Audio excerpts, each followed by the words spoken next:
Peter I of Russia, also known as Peter the Great, was born in 1672 in Moscow. He was the Tsar of Russia along with his half-brother from 1682 to 1696, and after his half-brother's death he reigned alone till his own death in 1725. Due to the power struggle which preceded Peter becoming Tsar, his half-sister, Sophia, who was 25, was made regent. She used her power to push Peter out of government, enabling him to grow up in the country with a different type of education than most Russian Tsars would have had at the time. In 1697, Peter traveled to Europe with the Grand Embassy, a group of 250 people who examined the state of the world internationally. During this trip, Peter went by a different name, enabling him to work as a shipbuilder for the Dutch East India Company and visit factories, schools, museums, and the British Parliament, among other things.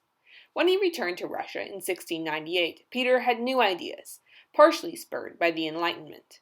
Peter is known to have created many changes in Russia, and some of these changes related to fashion. Peter forced Russia to become more like other European nations. For example, when he returned from his trip around Europe, he had men shave their beards. Beards had been traditional in Russia, so people were shocked by the laws that Peter put into place. If a person wanted to keep their beard, they had to pay a tax.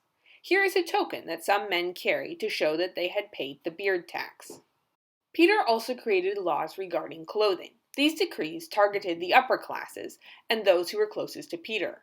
As the wealthy were forced to comply with Peter's fashion rules, the clothing of the poor also changed, forcing modernization upon Russia.